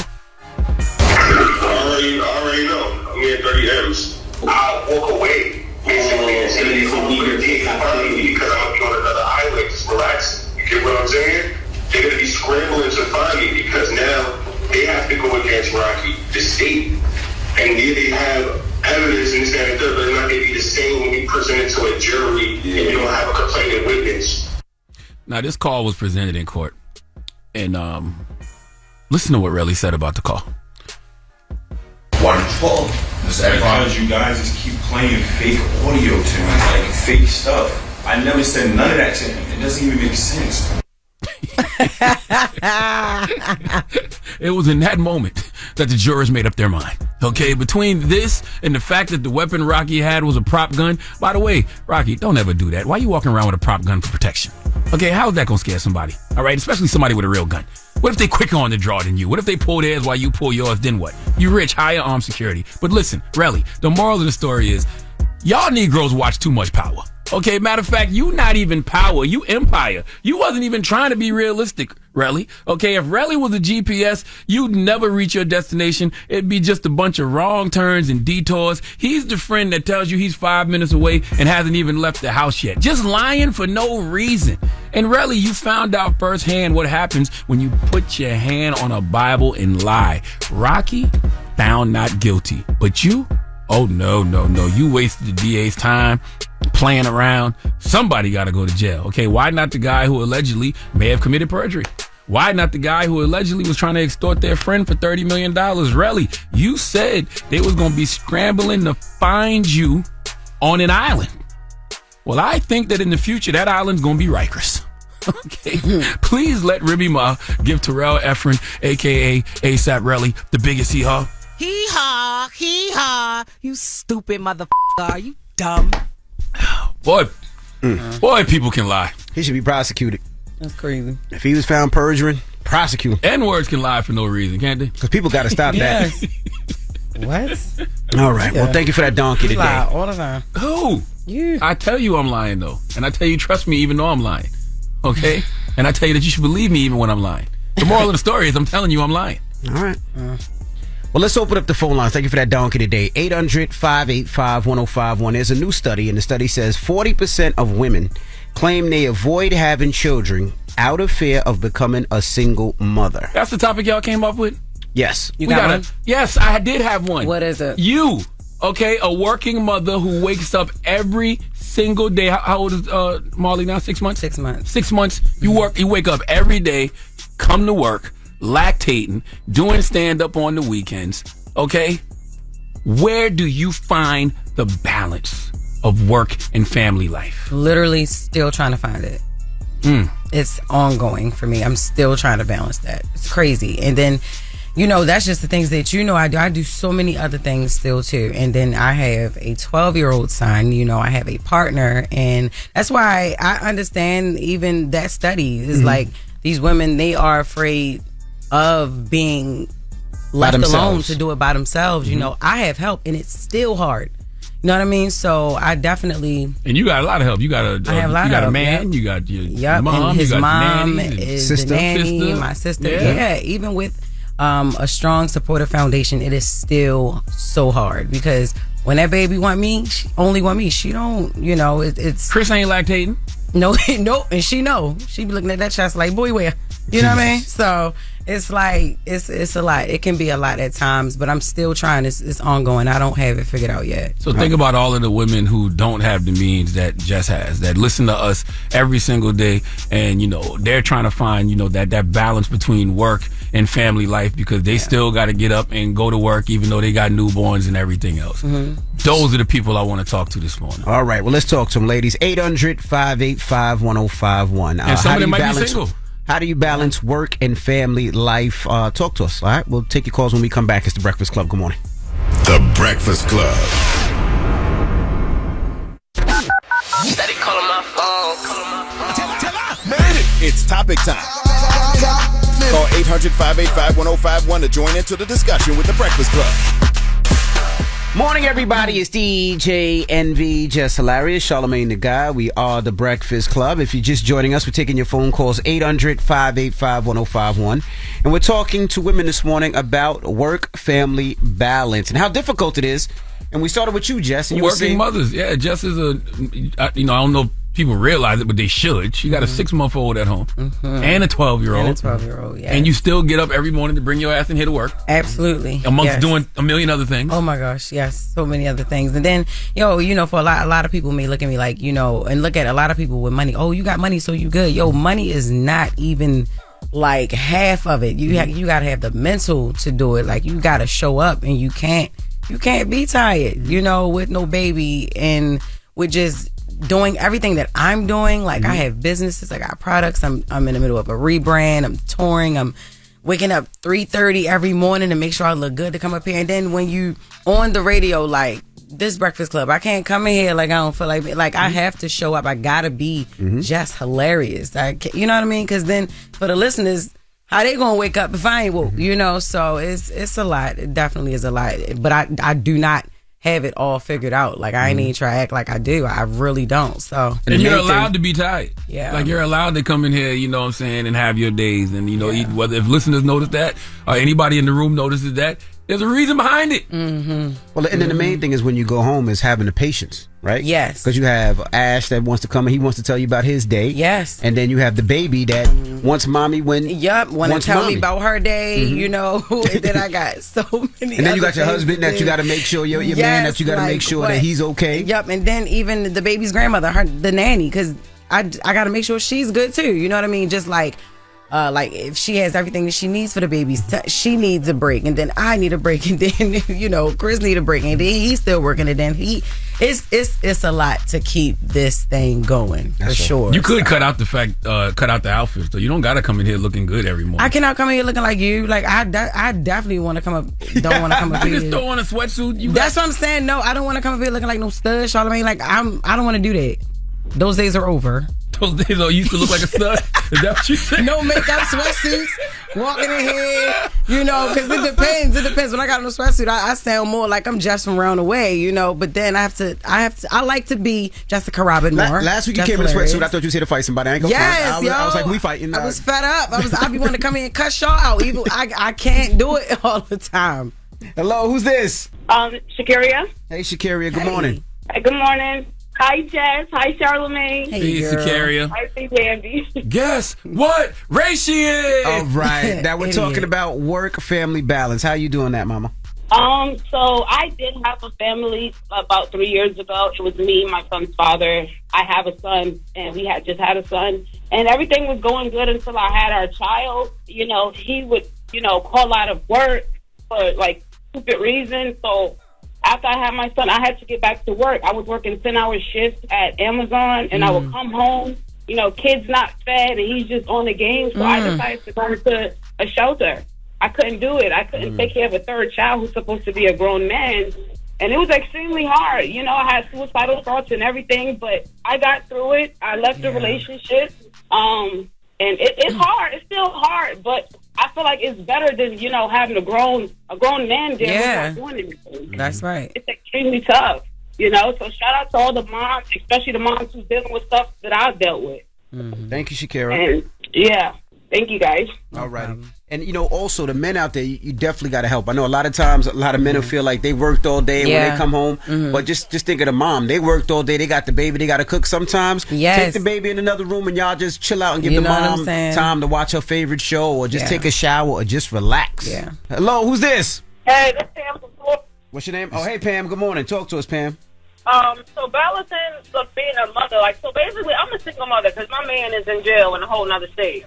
And I'm raising a teenage daughter and a 9-year-old daughter. And it's hard, man. You know what I'm saying? Like, you got to keep your faith in God and just know that you're going to make a way, even if it ain't no way. So all the mothers out there that, you know what I'm saying, don't got it going on right now or, can't figure it out, just, it's giving me a lump in my throat because being a mother it's a different thing, and people don't realize that until they have these babies, but stay strong and Huh? How much longer your man got? He be home March 18th. Shout out to Suge, Free Suge, and BPRJ. He be out there in a couple days. Oh, you be out in a couple weeks. How long you been down? 6 months.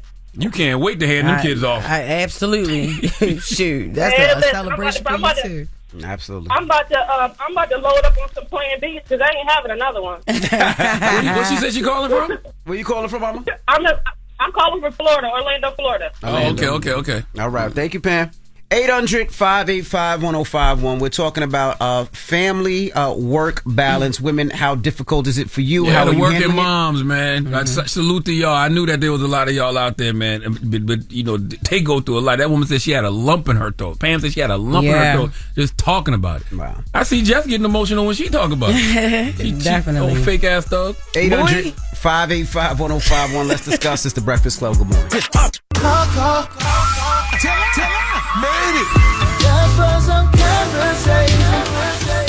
y'all talking about it, you know we talking about it.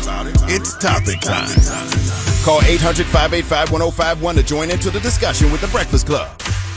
Morning, everybody. It's DJ NV, Jess Hilarious, Charlamagne the Guy. We are the Breakfast Club. If you're just joining us, we're talking about family work balance. How difficult is it for women, especially single women out there trying to do this all on their own? We're taking your calls 800-585-1051. Jess was talking about how difficult it is with her doing comedy and the Breakfast Club. Yeah, and then one thing is like another thing, writing comedy. Writing comedy and then writing a book and then also just trying to keep up with like the internet with the whole skit thing, like, you know, because I used to do way more skits. It's like, it's never enough time in a day to do all of that stuff because you gotta write the skits. You just can't just do it. You gotta write it. You know, I used to be able to just do it, like things come to my mind, but with my mind being on so many other things, things just don't pop in my mind no more. Jokes don't, so I have to sit down and like meditate to write new jokes and figure out what I'm gonna talk about when I get up here, and then content.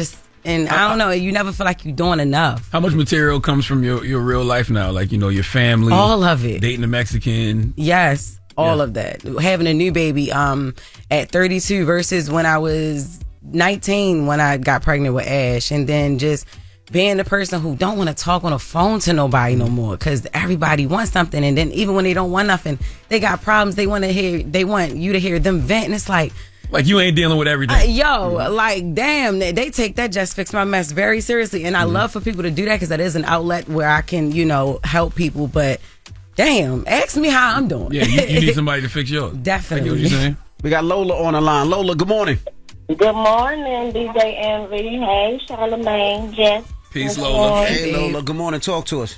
Well, the topic was about finding balance. Right. And I think the key to finding balance is making time for yourself because I have 3 kids, so it's hard to find time to do things for myself. And, we get so caught up and busy and rushing around and doing things and accommodating everybody else. So I think the key to balance is finding time to do stuff for myself, even if it's just going to get my hair done or taking time to read one of my books. Or I think that, it may not be the main key, but I think that is one of the keys to finding balance, being a mother, because it is hard. But isn't it even harder when you got a newborn, though? Because even if you go away to get your hair done, then, you lactating and your breasts start to get hurt, and you can't wait to get back to them because you got to feed them, and they can't wait for you to get home because they won't eat. Right. And planning, and proper planning, I guess, will be another key. So, you want to make sure that you have that milk ready before you go to your appointment. So, you pump before you go. So, I guess planning will also be a key to balance. Sometimes it ain't even all about the planning. I've been in the chair and had to pump while I was in the chair. You know what I mean? With other people in the hair salon. Like, sometimes you can plan for things, but it don't go as planned. Like, you know. Nikki, good morning. Good morning. Hey, how you feeling? Talk to us. We're talking work-family balance this morning. Being a single parent, I think you never find a work balance. I got married in 2012. My husband was incarcerated in 2018. And I've been a single parent basically ever since. And I think that does weigh heavy on women being afraid of having kids and being single because I never intended to not have a husband. So it was a blow to the family, and it still is every day dealing with it. So I think I learn different techniques as I go, but I don't think we ever figure it out. Yeah. Thank you, Nikki. Hold on, you sound like. Did I miss what happened to the husband? He got locked up. He got locked up. Okay, okay. Yep. How long you got? 19 years. Damn. Jesus. How long you did? Yeah. So he's been gone since it's been 7 years now.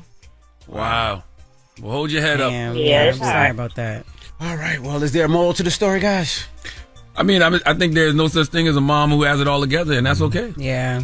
Yeah, no matter how much money you got, how much help you got, you have to just do your best to stay mentally fit. Because, like, you definitely will go crazy. With a bunch of money and a bunch of people around you, like, you still just have to always make sure that you're getting some time for yourself. You got to take care of yourself for sure. You haven't even been able to do drugs the way you want to.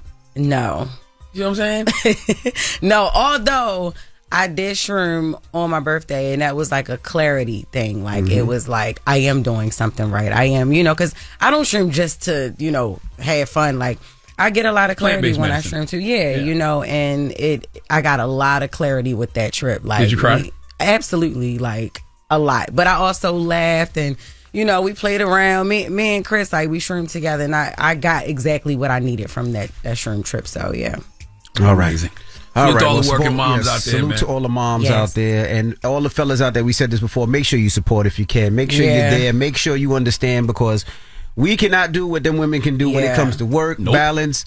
As Charlamagne say, Charlamagne been in this lactating thing right now. I don't know if Charlamagne's lactating, but he been in the milking thing. But definitely support our women out there. My wife had 4 kids. I know how hard that is. You know what I'm saying? Just sitting up here 4 hours at a time. I ain't seen her. I haven't seen her pump yet, but I know she do. Because now I'm on a schedule now with it 4:30, and then I pump at 12 because it's longer times in between now because I'm not making as much as I was making. So I pump 3 times a day now. That's it. Well, we appreciate you busting your ass every day. Thank you. Absolutely, Robin Moore. Thank you. All right, we got Jess with the Mess coming up. What we talking about? Oh my God, Cassie is having a baby. Biggest news of the day. Oh my goodness.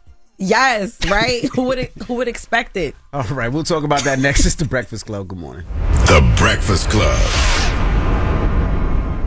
Morning, everybody. It's DJ NV, Jess Hilarious, Charlamagne the Guy. We are the Breakfast Club. Good morning on this Wednesday hump day. And let's get to Jess with the Mess.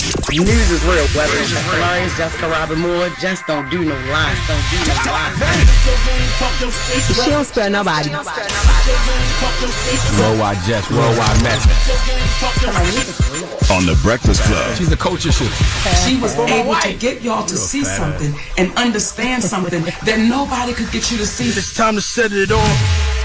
So Cassie is on baby number 3. Oh my God. Yes. She got so much money she can have more kids in the Canada than them though. So that's what's up. Congratulations, Cassie. And her husband, what is her husband's name? Alex Fine. Alex Fine. Yeah, the baby number 3. She's posted on Instagram with the belly and the other kids in the photo. It's a blue heart, so I'm assuming it's a boy. Congratulations to her. But in other love news, Kyle Kuzma and Winnie Harlow also got engaged. Congratulations, They've been Kyle dating and for Winnie. some time as well too. So wanted to slide that on in there since we're talking about love. Dang, this is going to take a hard right turn. Did we ever find out? Remember when Winnie had said that thing about you on Instagram? She was playing. What remember she was doing? like, just because she said I said something about her spots. Yeah. And I did. I went back and I did say something, but it wasn't bad though.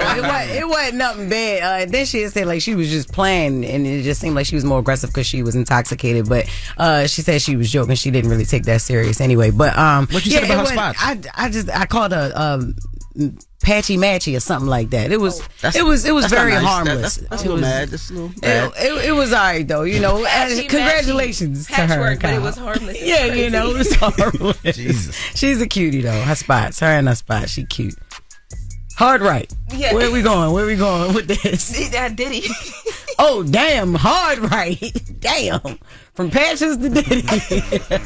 All right, what's going on with him? What's up with him? So Puff's team, after Jay-Z got this dismissal to happen on the civil side with the allegations of the 13-year-old girl and all that stuff, now Diddy's team is like, okay, the window's open, let's jump on in here. They are asking for a dismissal, but they're asking for it on the criminal side. They're actually they filed docs on Tuesday asking for the judge to dismiss count number 3 of the U.S. Attorney's case against Puff, the criminal indictment that they have. So Act number 3 talks about like the Mann Act. It's supposed to be in relation to like how you transport people to engage in prostitution. How many men you got to have sex with to have a Mann Act? The Mann They Act. got a Mann Act for that? Let me tell you, it used to be called the White Slave Traffic Act. Damn. Wow. Yes. It used to be. It was changed in June 25th, 1910. It was. That's when it was passed. But yeah, so it's called the Mann Act now. It's named after this guy. A man. He is a man. But anyway, but what Puff is saying is that the only reason why they included this is because they are being racist. Because under this act, no white people have ever been prosecuted. It's only been black people. He pointed out that this is the same act that the government used to take down Chuck Berry and Jack Johnson, who were both black men. And he also says that there is no white person that has ever been prosecuted under the White Slave Traffic Act for hiring male escorts. And he's saying, me and my girlfriends had male escorts come into our relationship and it was consensual and the escort service is legal. So why am I being punished for this?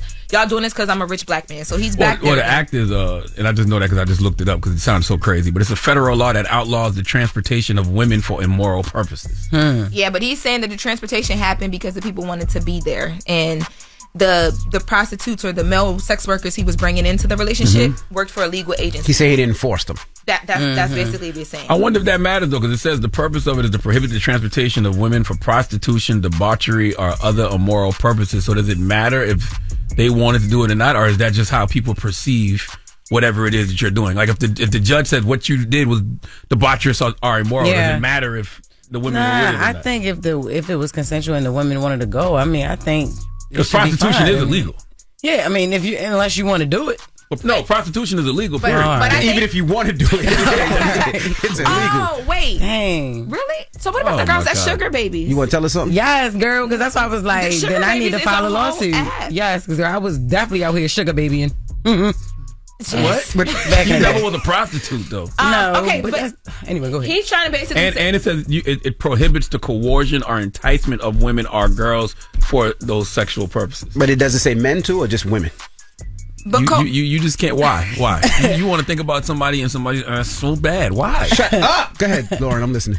coercive for money though, if it's your girlfriend or if this is it's so confusing. It's such a slippery Basically, slope. Puff just saying y'all need to revisit all this that because baby oil. How could it not be? Yeah, like is that in the Mann Act that you cannot? use Is it baby any oil? type of Do white debauchery? Do white people use baby oil? Hell no. For what? This don't have nothing to do with white people. That's why I don't even know why it's called the White Slave Traffic Act. It used to be But called Puff it. is saying that they're being racist. Okay, I don't know. No, he saw that Jay-Z. He seen Jay-Z was cleared, and he was like, "Let me just take my chance try to and Mann see Act. what's going on." He's jumping back in that. Yeah. Now, has the discovery process happened yet? Where they put everything out, or they still haven't done discovery where they know everything against him yet? Still They not added yet. more to the indictment. Remember, it was superseded, but Yes. no, that we haven't got there yet. All right. Well, that is Damn, Jess that's with the it. mess. Thank you, Lauren. All right. You're welcome. Did you really look up baby oil in there to see if it had baby oil in the Mann Act? No. She looked it up when Jess said it was a slippery slope. All right. Well, the People's Choice Mix is up next. Get your request in 800-585-1051. It's the Breakfast Club. Good morning. Wake up. You're locked into the Breakfast Club. Morning, everybody. It's DJ NV, Jess Hilarious, Charlamagne the Guy. We are the Breakfast Club. It's Black History Month. What we doing today? Man, every day during Black History Month, my guy BDaht puts out a podcast called I Didn't Know, Maybe You Didn't Either on the Black Effect iHeartRadio podcast network. And today he is speaking about Alice Parker. She was the genius who invented central heating in 1919, proving that even in a world full of cold shoulders, her ideas could still heat things up. Let's discuss.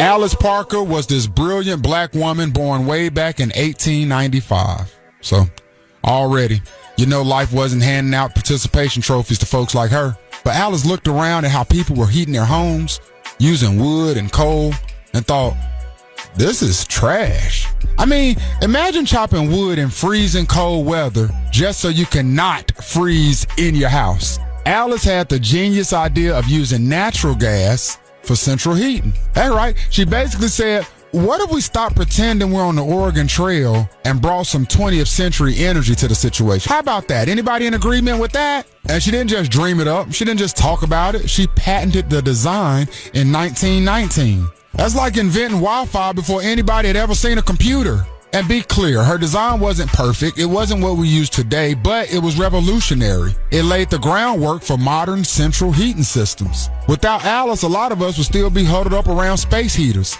arguing about who gets to stand the closest, or them kerosene heaters, and go to school smelling like Pump 11. And let's be real, there's only so many toes you can lose to frostbite before you start saying, maybe there's a better way, y'all. Now here's the kicker. Why don't we know her name? Why are you today years old just finding out about Alice Parker? And she did this over 100 years ago. Barely a footnote in history. Meanwhile, Thomas Edison farts out a light bulb and we all act like he invented the sun. And he didn't even invent the light bulb. But that's a whole nother conversation for a whole nother episode. It's wild how black women like Alice were out here quietly saving the world while getting none of the credit. But her story should inspire us. She didn't let the fact that she was a black woman in 1919 when the world wasn't exactly rooting for her stop her. She had an idea and she made it happen. So the next time you cozy in your warm house, remember Alice Parker. She's the reason you're not out chopping wood like a lumberjack. And if that's not worth a round of applause or at least a thermostat adjustment in her honor, I don't know what is. Thank you, Alice Parker, for making winter survivable. And for proving that sometimes the warmest ideas come from the coldest challenges. And I didn't know. Maybe you didn't either. Happy Black History Month. That's right. Make sure you subscribe to the I Didn't Know, Maybe You Didn't Either podcast on the Black Effect iHeartRadio Podcast Network. Available everywhere you listen to podcasts. All right, when we come back, we got the positive notice, the Breakfast Club. Good morning. Morning, everybody. It's DJ NV, Jess Hilarious, Charlamagne the Guy. We are the Breakfast Club. Salute to Will Packer for joining us today. Man, make sure you pick up his new book, Who Better Than You, by Will Packer. Available everywhere books are sold now. Will is a person that I just like to hear talk because he is very, very insightful. He's got a way of delivering wisdom in a very digestible way, man. And his book is the same exact way. So salute to Will Packer. Absolutely. All right, you got a positive note? Hold on, Jess. Don't you got something going on? Yep. This weekend? Mm-hmm. This Sunday I will be in Tampa. Y'all. This February 23rd, y'all. Mark the date. I will be at Hard Rock Casino and Hotel with me and my brother Desi. We're going to be doing a show. The show starts at 8 p.m. Get your tickets at JessHilariousOfficial.com. And listen, I need somewhere I can go to eat. I say this every single city I go to because I want to go to all the nice black-owned restaurants wherever I go. So make sure y'all sending me to the right places. Drop it in the comments and my DM, whatever, hit me up. I would love to eat. I do eat soul food. I'm back eating unhealthy. So please send me to all the fried food places. All right. Young Big Back. Yeah, what's that spot in Tampa? I went there and they said I think you was there too. Black-owned, really, really nice. Can't remember the name of it. Damn. Florida got some real good food, but I need to know where to go when I land. Salute to Tampa. Yeah. All right. Well, you got a positive note? I do. I want to say salute to everybody at Crystal in Orangeburg, man. All the workers at Crystal in Orangeburg, 1486 Chestnut Street in Orangeburg, South Carolina, man. You know, that Crystal is open 24 hours, so some of them been there for a long time. But salute to everybody on the breakfast shift at Crystal in Orangeburg, South Carolina. Located 1486 Chestnut Street in Orangeburg, man. Salute to all of y'all. But the positive note is simply this. Release the need to be right. Okay, when you believe something, you assume you are right, and you may even destroy relationships in order to defend your position. Let go of the need to defend your position, okay? Just release the need to be right sometimes. Have a blessed day. Breakfast Club, bitches! We all finished or y'all done?